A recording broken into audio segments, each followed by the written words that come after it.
Tainted Scarecrow. Alright everybody, got a new knife review for you here. This is going to be for the Emerson CQC 7V. That's one of their prestige line, which from what I've heard just basically means that only certain dealers carry it. So I'll show you here. Here's the knife itself. As you can see, it's got a thumb disc here. The Emerson Wave feature, which when you pull this out of your pocket, you can catch it on the edge of the pocket and it'll help deploy the blade. It's got tan G10 handles, then a nice pocket clip here, and see, got the stainless liners, and your back spacer here looks like it's just like another G10. But overall length when the knife is open is 8 inches. You can see it has the Tonto B blade. It's a conventional V ground. It's the 154 cm stainless, 4.65 inch handle, and a 3.3 inch blade, and then it's a 0.125 blade thickness, and it weighs a total of 4 ounces. But I was looking for a knife to replace the ZT-0560 I had, because like you guys know, if you watch my reviews, my reviews regularly, I didn't like the flipper, and this one is a lot better. When I first got this knife, it was sort of stiff out of the box. I'd read a bunch of stuff on Emerson before I purchased the knife, and they said not only were they usually stiff out of the box, but there's some fit and finish issues on them. Usually that's come to be expected, but the first thing I noticed whenever I pulled this knife out was the G10 is really grippy, if you can get a good view, but really grippy. I mean, more than any G10 I've ever dealt with. I've heard some people say it's so grippy to the point where it actually will start to wear your pockets down. You know, where you clip it in, clip it out. But I have noticed a little bit of that. I've been carrying it probably for a month and a half, maybe a little bit longer than that, and I have noticed that. And the other thing I noticed was it was kind of hard to open when I first got it. It was pretty stiff out of the box.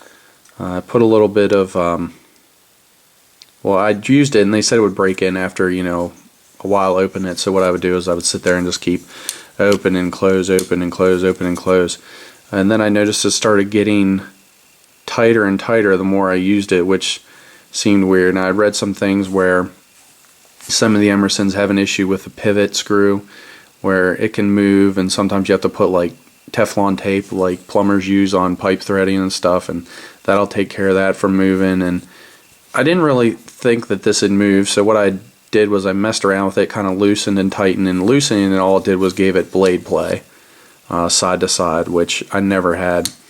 So then I kind of tightened it up more and put it back to where I thought it was, and it still seemed like it was stiff. So went online, did a little bit of reading, and somebody was like, you know, what you want to do is you just want to rinse it out and then coat it with a good oil instead of taking the whole thing completely apart, which was my next course of action. So what I did was, like I said, I just kind of stuck it under the hose, rinsed it all out, and then just hit it with a little 3-in-1 oil, and now the thing opens nice and smooth. I haven't had any issues with it since. It's easy to one hand, because before what it was is it would be a little hard to open, but it just started getting stiffer and stiffer to the point where you literally had to open it with your hand, and then you couldn't even, like, it would basically move like this as you tried to open it because there was so much just tension in there. But now that I've hit it with some 3-in-1, rinsed it out and everything, you know, it seems like it's running fine. I've heard some people say they've thrown frog lube in there. You know, any kind of, almost like a dry lube, they said works the best. But you can see the Emerson blade here. You can see it says CQC V, made in the USA. It's really light. the year of the manufacturing, and then there's a serial number up here. But, one thing I did notice that I wasn't thrilled about was it's kind of hard to open with the smaller thumb disk here, and then I started reading that some people have an issue with the thumb disk being too small. I've seen some people that have made thumb disks out of actually shell casings, like a 9mm or 45 supposedly fits there real nice, and some people have done that.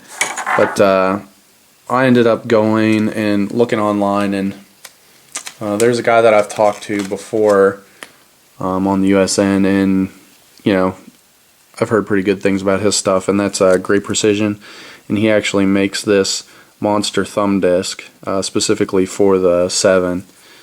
It actually helps it to open and close. It's here you can see the monster thumb disk, and this is in bead blasted bronze. I just messaged Pete and told him what I wanted, and he hooked me up. So I've been carrying this on. I took it off just to do the video here and show you guys what the original looks like. Actually, I can just pop this one off, put the other one on, and then you can see the difference. I'll put the two side by side here so you can see them.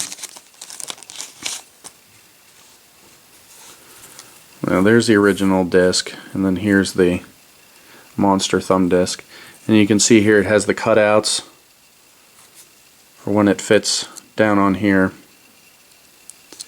but you know, you can clearly see that it is a lot larger. I think it's 25% larger is what it says on the website.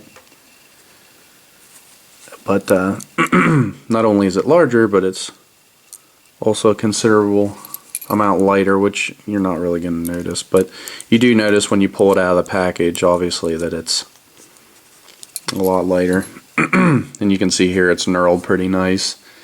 The other one's kind of got this just checkered pattern on it, and this one's got you can get it in the single or there's a double, but this makes it actually open a lot easier than the other one did. But I really like this knife. I'm really glad I got rid of the ZT-0560 and picked this up. It's a solid knife. Like I said, you can see the grind here on the back side. Get it to focus. And then you can see there's the actual chisel grind. You can see here I kind of nicked the blade a little bit, just right there. Not sure what I did that on, but yeah, that's something I can get rid of, no problem. But I've used this knife a good bit, cutting stuff in the yard when I've been out there, or I was taking a mailbox apart for my mother-in-law, and there was a piece of wood that was stuck on there and kind of got down in and pried it out. And I didn't think I would like the tonneau shape too much. I'd heard things, people said, you know, tonneaus are hard to cut with, but I've actually liked it considerable bit more than the drop point I usually carry, which is the Griptilian, the 555 or 551 Benchmade. This knife is by no means cheap.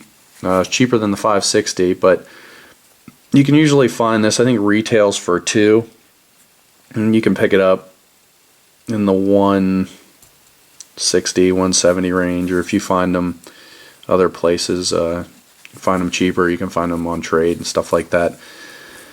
But yeah, I mean, this is, you know, like I said, the 7V I thought was nice because it's the V ground version of the standard CQC 7. You know, wasn't sure I would like the tan handles, but I definitely like them a lot more now. It's really grown on me. And then, like I said, I grabbed the bead blasted bronze monster thumb disc here from Great Precision, and I really like it now. This just, the thumb disc really improved my opinion of this knife, and you know, now that I got it working and everything the way I want it, I like it a lot more. I'd spoke about the fit and finish. It's something to mention. You know, Emerson claims that, you know, these knives are made to be used like tools, and I think they're built like tools because, like I said, this thing is well, the first thing I noticed was it was stout. You pulled it out, it didn't even feel like a knife. The 560 felt super light, but this thing is just feels like a tool. Like it's heavy duty. There's no chintziness to it at all. The fit and finish things, which didn't bother me. Two things I noticed were, you can see here sort of that this side is slightly higher than this side. Not sure if you can see that too well. I mean, I can see it. And then the other thing that I noticed was the thumb disc is slightly slanted. Slants higher on this side to lower on this side, just slightly.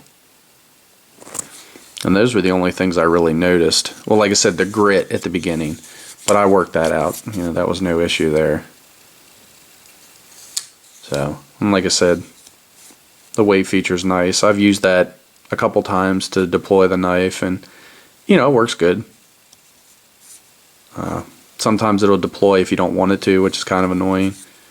But you know, as long as before you pull the knife out of your pocket, you know, I usually carry on my right side, so the edge of the pocket would be kind of like this is where I would carry.